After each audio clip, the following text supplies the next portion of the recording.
Lock in all sports, all plays, all 5% best bets from now until Super Bowl 58 on February 11th, 2024. From your favorite Wager Talk or Sports Memo handicapper for only $11.99 versus a regular price of $19.99 for a total savings of $800. This limited time super discount basically is 52 weeks at $23 per week, less than the price of one 4% play, coming out to only $3.29 per day. With the cost of a 30-day all-access priced at $2.99, it is almost like getting 8 30-day all-access passes at no additional cost. As an added bonus, your all-access starts immediately, so the sooner you buy before Super Bowl, the more additional days you get for free.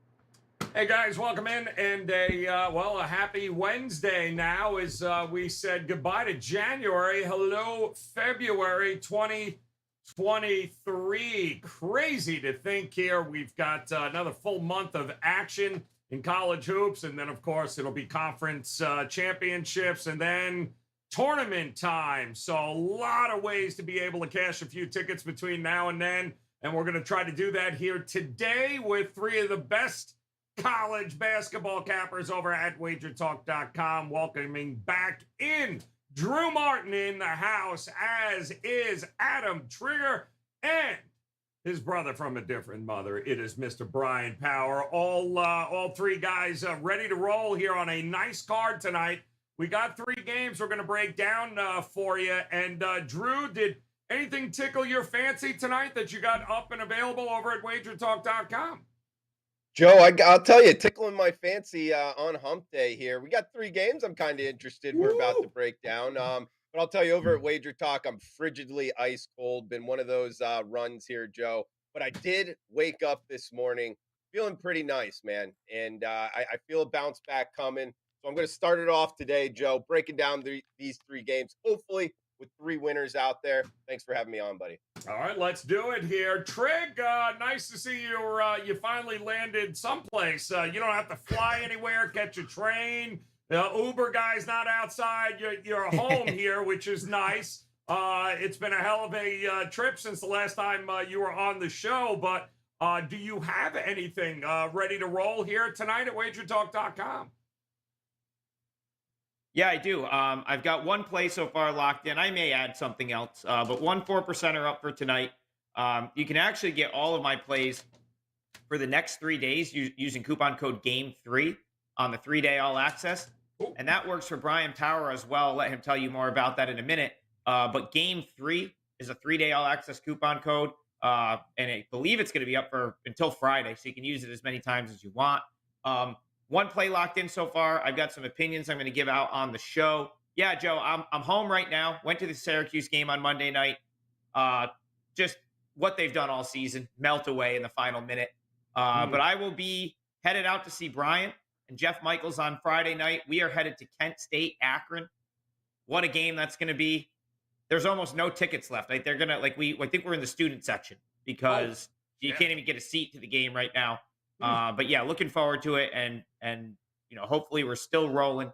It's been a good run. Marist 5% winner last night, and hopefully we can do it again today. All right, good stuff there. A little renewed. I know, Bryan, you got to be all excited. That means we get new pictures next week, is what it sounds like. Yep. Oh, there it is. Oh, look at Last time that. they went to an Akron Kent State game. Just want to remind everyone how wonderful Toledo, that trip but was. that's okay. Yeah. Oh, Toledo. It's a 6 1/2. Not like you guys watched the game anyway. So let's hear about this, Bryan, because it is a 3-day all access pass, and you are just basically siphoning off of Adam here. So why don't you tell us how this works for you as well with this 3-day pass? Thank you for saying the quiet part out loud, Joe. That was real nice. Okay. But you heard the man. Game 3 is the coupon. It's what all the kids are talking about. And I can only hope the next 3 days are as good as my last 3 days. 5-1 overall, couple 5% wins, Chiefs in the NFL playoffs. And then if that wasn't a big enough sweat, Texas Tech, Monday night in college hoops. We talked about that a little bit yesterday. That was what a incredible comeback that was. For tonight, actually today, I should say, we have 3 best bets locked and loaded. One in soccer, which is starting pretty soon, so you're going to have to hurry up to get that one. And then tonight, NBA and college. I've packaged the 2 hoops best bets together. You can get them both $29 for the pair. Looking forward to a 2-0 sweep on the court tonight, and then winning that best bet on the pitch as well this afternoon. Right.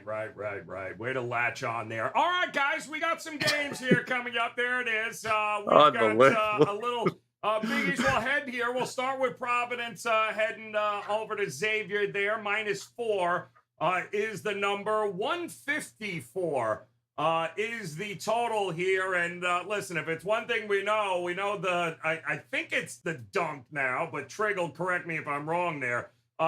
We know Providence at home is one thing, 12-0, I believe. They're not that bad away, I believe, as well. It's actually been a pretty good start to the year for these Friars, certainly in league play, 9-2. Xavier learned Zach Fremantle out at least a month with that left foot injury, so a little less depth, a little less rebounding. Man, where do you go from here, Drew? I really love this Xavier team. Going to be interesting to see if they can hold serve here tonight against a red-hot Friars team. What do you think? Sure, Joe. Piggybacking off of how you teed this up, I mean, 2 really good teams, 2 tournament teams here. And actually, when you go down the line in terms of, kind of the records, both 17-5 straight up, both 9-2 in Big East play, both also pretty good bet on teams here. 14-8 and 15-7 by my numbers against the spread. So both been money makers. I would actually go after this, Joe. I like Providence here, +4. I like the underdog. You brought up Zach Fremantle being injured here, a foot injury. The last 2 games, he was a little bit banged up, and now they're going to rest him here for a month. He's in a walking boot. They're looking for him to get back, towards conference championship time. We'll see if that happens. But Joe, why I think this is such a big part of this handicap, he's a really efficient player. He's tall. He's their leading rebounder, over 15 points a game, over 8 rebounds per game. And here's the thing, Joe, it's not like he's like a real volume guy, just chucking up shots. He's actually 59% from the field. So those really efficient players usually just don't kind of replace that type of player. So actually, all of that pointed me here towards Providence. Add on the fact it's Ed Cooley. His team here, he's great as an underdog. They're 8-2 their last 10 against the spread, winning each of the last 3. I think Providence +4, the better free throw shooting team as well. That's the play I like the most tonight, Joe. I like Providence +the points. Blake and Bryan, listen, it's been an extremely profitable side to take with Ed Cooley as a dog over the years, and you know that, Trigg. So is it as simple as that? Hey, take the points on the road, dog here in Providence, or is Xavier the team you're looking at? I mean, I don't know if it's simple when it comes to this matchup because I really like this Xavier team, but I'm not betting against Ed Cooley. Joe, to answer your question, it is not the dunk anymore. Oh. It's a Mika Mutual Pavilion. The name just changed. They're actually trying to push, Joe, they're trying to push calling it the AMP. I can't imagine anyone's having that, though. That's like wow. We just call it the Dome now. It's tough to be the sponsor that comes in after like Carrier's been there for like 30 years, and then you have to be the new sponsor, and people are just like, no, we're just going to call it the Dome. Same thing out there. I'm sure they'll call it the Dunk for a very long time. But this game is in Cincinnati. It's at Xavier. I don't know that Fremantle is a huge I don't dock Xavier huge for him being out. I think depth wise he hurts. Maybe longer term, but not so much for this game. But it just goes back to I've completely stopped betting against Ed Cooley as an underdog. I think it's 91-60. I have that written down against the spread as an underdog. Going back to his Fairfield days, he used to. I remember we were always favored Siena was always favored against him because those Siena teams were really good. And Fairfield always gave us fits when he was the head coach. So, yeah, I mean, I guess it is that easy, Joe. I just don't want to fade Ed Cooley and Providence as a dog, especially because I still don't know if we know what this Providence team, where their ceiling actually is. A very different team from last year.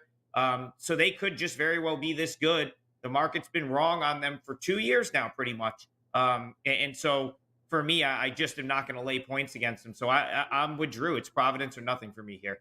All right, looks like a Providence or pass here. What do you think, Bryan? Is same situation, or might the home team be the side you're looking at? Well, I think we've all pretty well established these teams are fairly comparable, ranked 16th and 17th in the country. Only Big East team ranked higher is Marquette. I, for the record, would like to say I think UConn and Creighton are better than both of these teams. I think the odds makers pricing would concur with that. Speaking of that, Xavier, they just lose at Creighton as a 6-point dog. That was after winning at UConn as a 6-point dog. So I think that they beat UConn, but at least the odds makers pricing suggests that they have UConn and Creighton higher than these two teams as well. Xavier, they've fallen apart a little bit, 2-2 last 4 games after their 7-0 start to conference play. And just like these guys have said, I don't want to lay points against Ed Cooley and Providence. Wins nothing but close games. They beat Nova on Sunday, 70-65. That was a game I'm glad I stayed away from because I was actually thinking about taking Nova in that one. Glad I didn't. But the thing with Providence, and this is where I'll kind of take the conversation in a new direction, they have been betrayed at times by poor shooting. 8 for 37 in their 2 conference losses, which were to Creighton and Marquette. And I think Xavier can do a pretty good job here limiting Providence's second chance points and free throw shooting, which are the 2 areas the Friars excel in. Xavier, we know they're an elite offensive team, number 7 in efficiency. They play fast, but Providence, good defensive team, especially on the interior. That should be huge here. Neither team puts up a ton of threes, and Providence only shoots it 29.9% from 3 away from home, but they allow only 26.9% from home. So you can probably tell where I'm going here. Let's look at the under. I think this number made it all the way down to 152 this morning. It's since been bet back up. I like it at the current number. Under is the call for Providence and Xavier from me. That's ballsy, man. 14 of 20, I think, to the over now with Xavier. That's ballsy. I love it. You know me, Joe. All right. Hey, listen, now I know why you're part of that promotion. All right, let's move on here. Let's check out game number 2 tonight. Utah State taking on New Mexico, the Lobos. 4 is the number for Utah State at home. 156.5 is the total in this one. I would imagine it's going to be raining threes for new Utah State here tonight at some particular point. What do you do here, Drew? Do you look at the total? Do you look at the side? Do you trust Utah State at home here in this one? Joe, it's kind of a tough one for me. You bring up New Mexico here. Ricky Pitino's team, 19-3 on the season. So the Lobos playing some good basketball. And to your point with the total, both teams combined 27-15, trending towards the over. I guess the only problem with that is, I mean, look at this total. We're flirting with 160 here. So you kind of need a clean ride to get up and over. And looking at Utah State's last couple games, I don't know. Like, they just played Fresno State. I know Fresno State's low pace, but that just went to 123. Now we're asking them to get to 160. New Mexico's up tempo here, so it is kind of a different profile. But those type of like drastic changes in the totals market kind of make me pump the brakes a little bit in terms of just like kind of blasting bullets towards the over. I will say this sidewise: Utah State has lost 4 of the last 5 against the spread. They are the number 1 3-point shooting team in the country. And usually when that becomes the case, Joe, I like to look at, the last time these two played. But the problem is we don't get that because they're only playing once here. Mountain West scheduling, these two teams only playing once. They won't play again the rest of the season. So what that really brings me to is New Mexico actually guards the 3-point line very well, Joe. Top 25 team in terms of defensive 3-point percentage against. I think that actually travels here. Defense tends to travel. It is a tough place to play in Logan, but I do think that they guard the 3-point line very well. And if you can guard Utah State's 3-point shooting, you got a shot here. Give me the underdog. They're 19-3 on the season, plus 4.5. I like the Lobos. 5-2 on their last 7 on the road against the number. Trig, it feels like I don't know. Feels like it's too easy here? What gives? What are you looking at here in this one? The Lobos, or you're looking at the Aggies here? And Joe, it did feel like that when I first looked at this. I guess what it comes down to for me is, I mean, the number suggests Utah State would be the better team on a neutral floor, and I disagree with that. I think New Mexico is better than Utah State. I think Drew sort of touched on their ability to, defend the three, but New Mexico also has excellent athletes. Jalen House is going to fly up and down the floor. Utah State has struggled with that, in kind of the teams that can really get up and down the way New Mexico can. Mashburn is a pro prospect there. So in my opinion, New Mexico is I make them the better, like they're the better team. There's no question about that in my mind. I guess the question comes down to, is Utah State's home court advantage worth enough to lay 4 because they're just so good at home, 10-1 at home? And the answer here for me is no. Drew already referenced their ability to defend the 3. We saw Utah State, go up against a team that could defend the 3 earlier this year in San Diego State. They really struggled in that game. But here, I mean, New Mexico's 4-2 in true road games this year. So they've shown the ability to win away from home.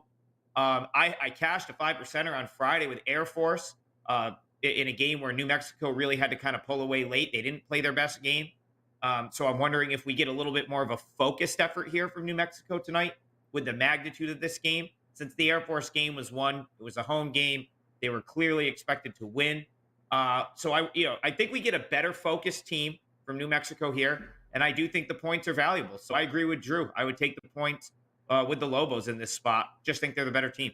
All right, taking the points in this one. How about it, Bryan? Are you in agreement here? Are you going to take the points, or do you think the Aggies going to hold serve, handle business here tonight? Well, just like the first game we talked about, guys, expectations for a high-scoring game. New Mexico puts up 82.4 points per game. Utah State, 79.9. But once again, I like the under. Drew touched on this. I think it's just too high. You look through the season results, New Mexico has had just one game all season with a total higher than 156. It was January 9th against Oral Roberts. It went under. Similarly, Oral Roberts is the only Utah State opponent this season where the total was this high. So, you look back, recent games, last 5 for each. A lot of stuff in the 140s for New Mexico. There was a total 139.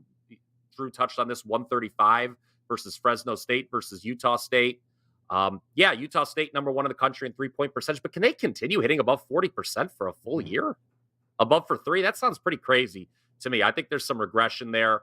And New Mexico, only 9 teams in the country, Joe, take a fewer percentage of total field goal attempts from beyond the arc. So I like the under once again on a high total here on a Wednesday night slate. All right, looking at another under in that matchup, Utah State taking on New Mexico. We got one other game we're going to take a look at here, and this too should be a good one if you like watching paint dry. Tennessee taking on Florida here, guys. First one to 60 wins. We'll call it now, 130.5.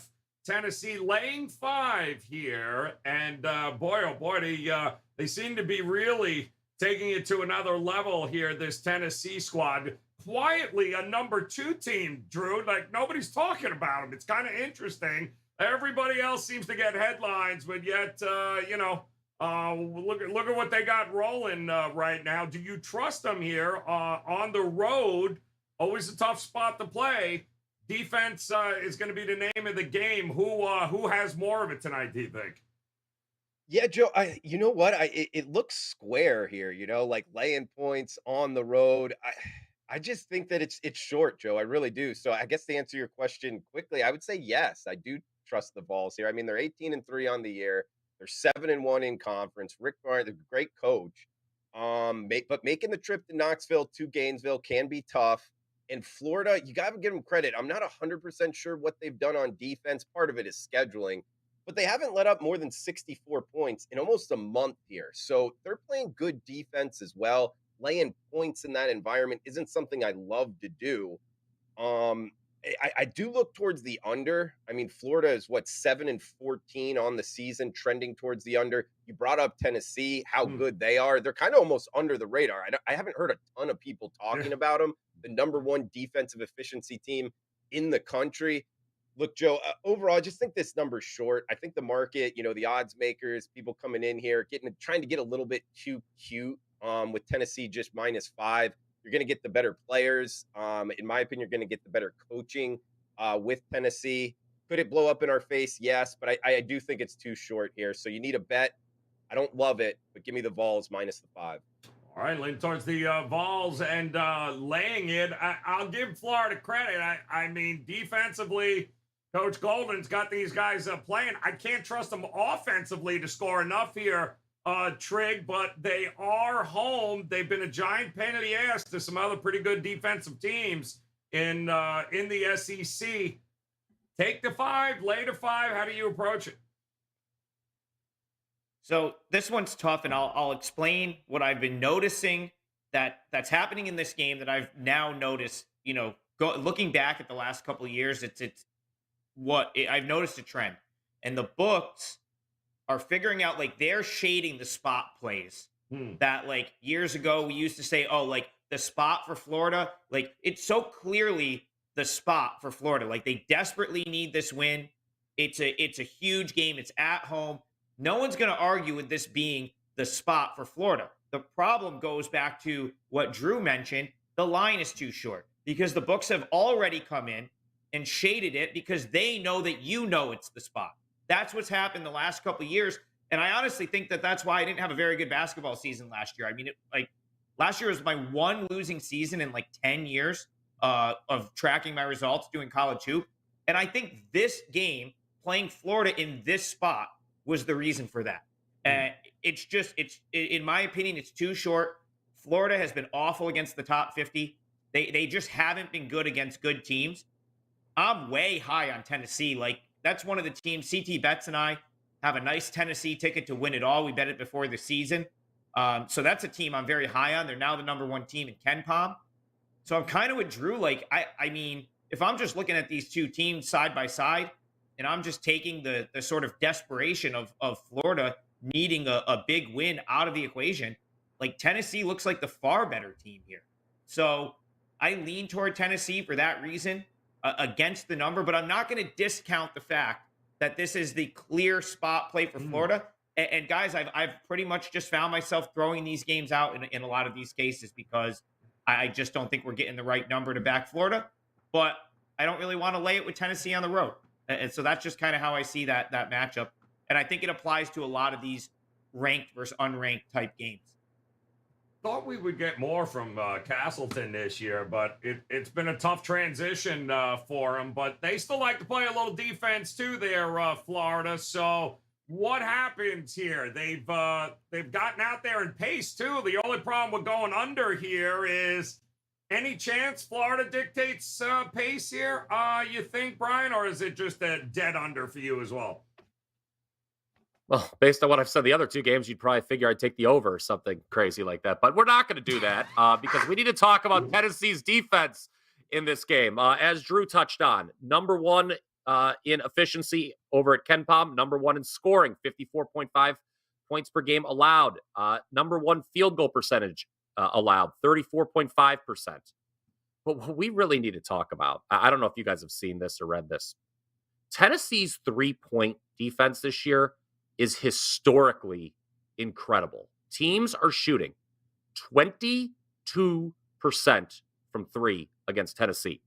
Do you guys know what the record is all time in college basketball for lowest three-point field goal percentage defense allowed? Rather than awkwardly wait for you, I will say it is 25%.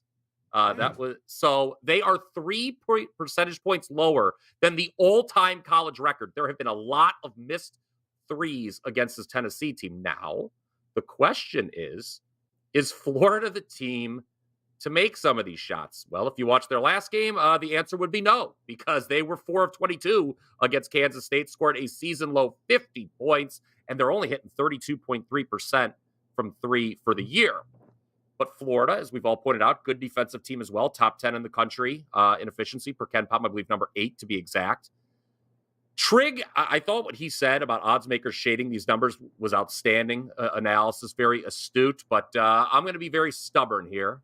I'm going to say in a game that I don't see a lot of points, just give me the home dog. Tennessee, if they beat me and make me look foolish, okay. But they've won 4 straight by double digits since the loss to Kentucky. Maybe they're due for a close one. Florida's lost a lot of close ones, guys. 4 of their 9 losses this season by 3 points or less. They're 6-2 against the number in SEC play. I do agree the spot seems Florida, so I would take Florida plus the points and just hope and pray somebody can make threes against this Tennessee team. All right, good stuff there. Yeah, not a lot of great one of those quad 1 wins. I think 1 for Florida, yet looks like Tennessee, every one of those quad 1 teams they played, I think 4-1 or 5-1. They are Rick Barnes has got this team ready to roll, but they got to go to Florida tonight. We'll see how they do. But again, a lot of great games across the board here tonight. Not just these 3. It's a very interesting card. I know it'll be interesting to see if Drew noticed the. Maybe is that an Auburn shirt you got on? I'm just saying it might be heading to the SEC tonight for a bet. Just saying it may happen here. So Drew, kick us off. Where might you be looking for a best bet on this card tonight? Sure, Joe. I mean, all 3 games I got down on Tennessee -5. First of all, needs to be said, whenever these 2 teams are playing, we got you can't spell citrus without UT. One of the better sports quotes out there. But yeah, I touched that one a little bit. And also I forgot to mention, Joe, Florida has had a tough time stepping up in class. The middle game we talked about, New Mexico and Utah State. Late night action, by the way. Thanks, Chris Allen. 10:30 Eastern. We get New Mexico +4.5. So touching that one as well. But best bet for the show, Joe. Going with the game we talked at the top. Providence +4 here. 17-5, 9-2. 2 teams right next to each other in the rankings, like Bryan pointed out as well. But Ed Cooley as a dog, 8-2 against the spread their last 10, winning 3 straight. Plus Zach Freemantle out for Xavier. I do think that's a big loss, as efficient as he is. Are they going to fill the 15 points, 8 rebounds, 59% shooting? I think they're going to have a little bit of a tough time here, talking about the Xavier side. Providence +4, better free throw shooting team. Give me the points. That's my best bet, Joe. All right, getting the points. Take it and be done with it here. Great matchups there in all 3 of those games. But Providence as a dog. Cash it. Talk to us here, Trigg. Where are you looking on the card here tonight for a best bet? And remind everyone what that promo is that Bryan Power is siphoning off you. Yeah, the promo is game. Listen, the promo is game 3. It works on 3-day all access for myself, Bryan Power, or Jeff Michaels over at Sports Memo. You can use it as many times as you want, and I think it'll be up for a few days. So that's a great way to get 3 days. Everything we've got. Listen. $39 for 3 days, 5% or 35. So great deal right there to get 3 days of all access. I've got 1 4%er up for tonight. I may add another one as it goes along. I will give you one that it just kind of missed for me. And really, I guess the only reason I didn't make it a client selection, laying huge points is never my style. But if there was ever a spot to do it, I think it would be out in Lowell, Mass tonight, with UMass Lowell laying 2 touchdowns against Albany. Joe, this Albany team, as you guys know, I grew up outside of Albany, went to Siena College. I followed the Albany greats for most of my life as well. They are a complete mess this year. They've had an issue off the court where their coach was getting sued by another player. He just went to court for that a couple weeks ago. They lost Justin Neely way back in November against Siena. He was going to be their best player this year. And they've been playing over at a community college in Troy, New York, while the SEFQ Arena gets redone. I think that's starting to take its toll, because that's 2 towns over from Albany. It's not like they're just down the road. I mean, it's still like a 15, 20-minute drive away from campus. No one goes to the games. So I just think it's been a really tough season for Albany, who's now 6-17, 1-7 in conference play. And we're starting to get to February, and I think these guys are just over it, to be honest. They've lost 5 straight. I don't know how this is even possible. Their last win was a 26-point win over this UMass Lowell team. Makes absolutely no sense. I think we've got a nice revenge angle, guys. UMass Lowell comes off back-to-back road losses to New Hampshire and Maine, but they're 11-0 at home this season. And with the matchup, they should be able to just get whatever they want against Albany here. They've pretty much stopped defending. That was one of the hallmarks of Killing's team last year with Albany, was that they really played hard on defense, stayed in games. That just hasn't been the case this year. I don't think the 2 touchdowns is enough for Albany. And you've got the fact that UMass Lowell is coming in off back-to-back losses, and they just got blown out at Albany a few weeks back. I think they're going to be looking to make a statement. I don't know if it's going to be quite Alabama over Vandy, guys, but Lowell's going to be upset, and they're going to be ready to run someone off their floor. I think that someone is Albany. So -14, UMass Lowell, I think it gets there. All right, get it done. Love it. Albany, UMass Lowell here tonight for Trig. Bryan, how about you, man? Which game on the card did you circle for us here? Let the record show, Joe, that I really wanted to give out East Tennessee State plus the points in this spot. They have not covered a single spread at home all year, 0-10. But then I started looking at it, and it was really awkward because I really couldn't support it with anything other than, what are they going to not cover every home game? So let's turn to a different direction here and an opportunity to buy low, sell high, as we often do on the program. And we turn to our friends at Richmond, who have lost 3 in a row straight up and failed to cover 5 straight times. They are taking on a St. Bonaventure team who is coming off an outright win as 11-point dogs against VCU. This Richmond team has certainly been a bit disappointing to this point. We know that, but it's worth noting the market had the Spiders favored here at home against VCU 2 Fridays ago. Now, they lose that game. They lose to UMass. They lose to Dayton. But as a result, we're getting what I think is a substantial discount here. The Spiders are 9-2 at home. They're outscoring teams by 10.3 points per game still. And you have the revenge angle as well. Bonnie's win the first meeting, 71-63, obviously at home back on January 14th. But Richmond led in the half at that game and completely fell apart defensively last 15 minutes. They couldn't get a stop. I don't think St. Bonaventure, who only averages 62.5 points per game, can do that again on the road. Also, I don't think St. Bonaventure can rely on the opponent going 2 of 16 from 3 again, which is what happened at VCU on Saturday. Prior to that upset, guys, St. Bonaventure was 0-7 straight up, 1-7 or 1-6, pardon me, against the spread in true road games. So I will lay it here for today's best bet with Richmond, the Spiders, out in the A10. And remember that code, Game 3. All right, get there, Game 3, guys. And speaking of games, we've got our friends from the Gold Sheet. They're taking a look here at a pretty interesting game tonight. We already talked about. They too seem to be in agreement with New Mexico getting them points at Utah State. They too are pointing out that New Mexico's already had a bunch of impressive road wins. St. Mary's, San Diego State, to name a few. They're also defense top 25 in the country and defending the 3-pointers. Told you how Utah State loves to chuck those up. And also, they shoot above the national average from the 2-point range, 3-point range, and free throw line. Pretty damn good team here getting points tonight with New Mexico. That's why our friends from the Gold Sheet are backing them. All right, we're going to see if we can keep it rolling. We got it again last night with Colorado State and UNLV going up and over the total. Love this spot with one of my favorite teams, certainly to watch and bet on, for that matter. I'm going to go with the Belmont Bruins tonight in a pick'em spot coming off a loss this weekend to Drake, 79-61. They got beat up there a little bit, but we've already seen this matchup here, guys, a couple of weeks ago, and it didn't end well for Murray State. In Belmont, it ain't going to end on their home court well either. They beat them 80-65 in the first round. Way too much shooting, way too much offense.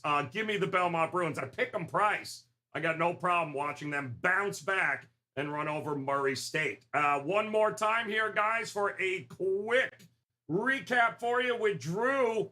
If it ain't broke, don't fix it. Providence has a dog. Ed Cooley, give me them damn points, Drew says. Trig, UMass Lowell, 2 touchdowns, not a problem. They're playing Albany. Coach is probably arrested again. Bryan Power going Richmond here in this one tonight. Laying 5 there, taking on the Bonnies. I'm going to pack Belmont. Give me him to pick him. Just so much fun to watch this team play and bombs away. And our friends from the Gold Sheet, they too are in agreement with New Mexico plus the 4. And if you head over to WagerTalk.com, you can visit all 3 of these guys.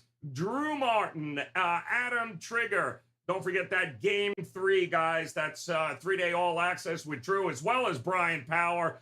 Take advantage of that. Their best bets locked, loaded, ready to roll here tonight at WagerTalk.com.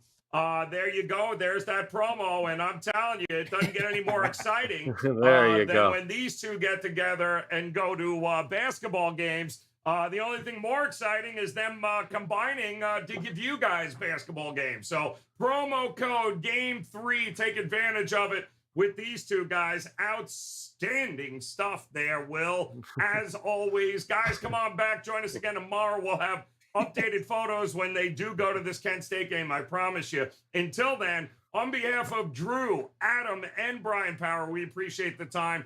Best of luck with all the plays tonight here, guys. We'll talk to you again tomorrow. Good luck.